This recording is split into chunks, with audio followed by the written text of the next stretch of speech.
Right now, the real estate market is in a very weird spot, and we're starting to see some changes going into the winter months. We're going to talk about what you need to know here for the St. George real estate market going into the winter of 2023 and into 2024. We're going to cover a lot of information here in this video. I'm going to talk about interest rates, we're going to talk about prices, and then we're also going to talk about some dangers that you have to look out for in the market if you're out there shopping to purchase a home or if you're looking at selling a home here today. So with that being said, we're going to jump in the video here. My name is Cody Seck, your favorite Utah realtor. If you're looking to buy, sell, or invest in real estate here in Utah, please reach out to me, call, text, or email anytime. I've had hundreds of people who've watched videos just like this reach out to me, and I absolutely love it when you guys do that. I'd love to help you. I want to be your trusted real estate resource of choice. I make these videos to provide this value to you up front so that hopefully you can trust me in return and choose to work with me during that purchase or the sale of your property. So with that being said, let's jump into my screen here and take a look at some information. So this is looking at 30-year fixed rate mortgages. We saw a huge climb up. If you've seen my videos before, you'll recognize what we're looking at here. Back in April, we were sitting about as low as 6%, right? Rates were still relatively good at that time, compared to what they are today. Of course, they're not 2 or 3% that we saw a few years ago, but still compared to what we've seen over the last month or two, interest rates were actually at a decent level. We're at about 6%, which I think is actually kind of a healthy range for this market, right? If we approach 8%, 9%, 10%, or even higher, the market would just be in a very bad spot, right? The last couple of months for the real estate market has been a little bit tough. Sellers are not willing to drop their price because they don't want to take a hit on their pricing, and buyers are not purchasing homes, which is just causing the market to be in a really weird spot overall. So I think that somewhere actually between 6 to 7% is actually a healthy range for the market, and I hope that we kind of get back down to that point. If we take a look at here and we zoom in, you can see that the rates climbed during that time. We hit about 8% on October 19th. So just about a month ago, we were at 8%, and then we saw a pretty substantial drop here. We're sitting at roughly 7.36% as of today, and it's actually good to see that. It's actually stirring some activity in the market.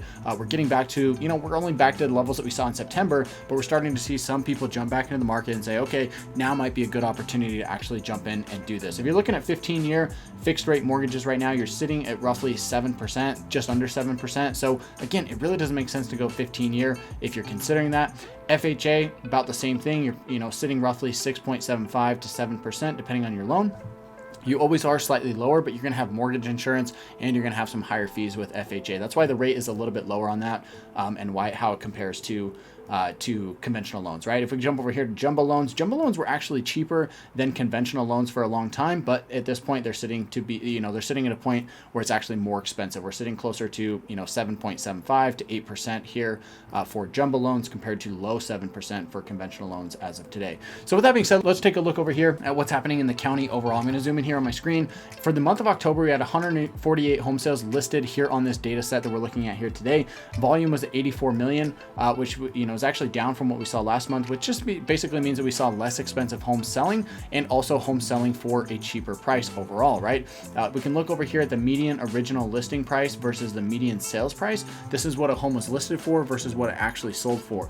This ratio right here was at 95% in October, which is down just slightly 1% from September. It kind of fluctuates from month to month depending on which homes sell and which homes are actually hitting the market, going under contract, and selling during that time. So sales have actually been steady the last 3 months. Again, looking at this data set, we're actually, have had month over month sales that are mostly the same, but the prices have fluctuated drastically, right? We were at 500,000 right here, jumped up to 566,900, and then back down to 499. For the month of November, we're, sitting at a spot, it's the 16th of November. We've only had 49 sales. We're going into Thanksgiving weekend, and we're probably not going to have a ton of sales throughout the rest of the month. So I think actually November is going to be a very, very slow month. And again, you have to kind of consider this because homes that are selling here in November were actually put under contract here in October, right? So if we zoom in a little bit too far, if we're looking at where interest rates are or were for the month of October, we did see higher rates here. So people are locking in those rates, the people who are purchasing anyway, or they're paying cash, right? And maybe they're not affected,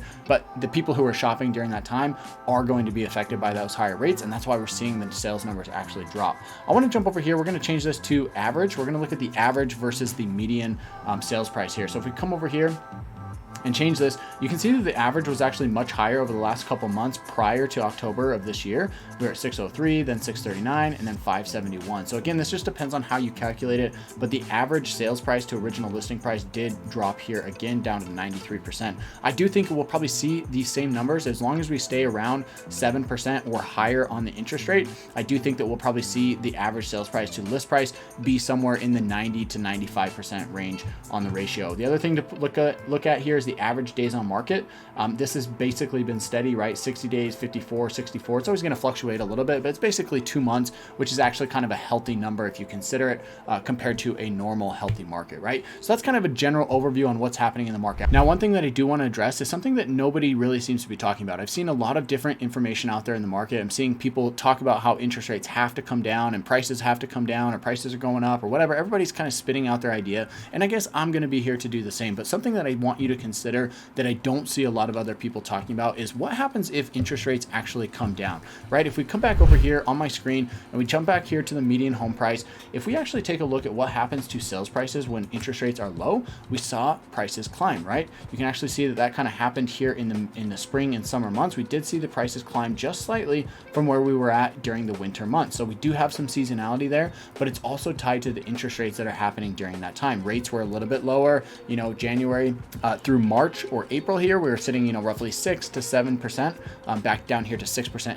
in April. And the prices that we see on homes are going to fluctuate based on what's happening with interest rates. So in my opinion, I don't think rates should come down, and I don't think they will. I think it's going to be a very bad situation if interest rates do come down below 6%. If they come down to 6 to 7%, that's a good, healthy range they should be in.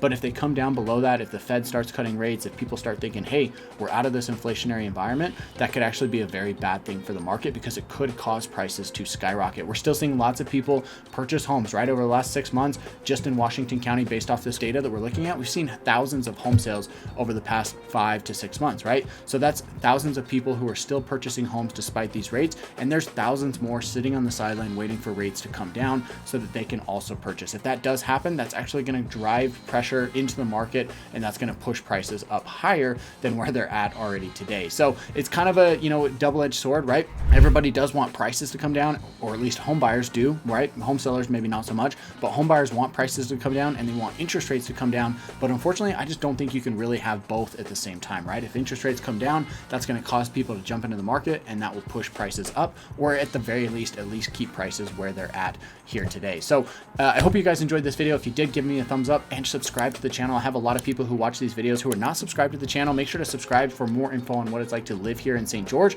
And we talk about everything you need to know from the real estate market to actually living here. And don't forget to reach out to me, call, text, or email anytime. I love hearing from you guys. My number and information will be here on the screen, and you can find it in the description box down below. Thanks so much for watching. We'll catch you in the next one.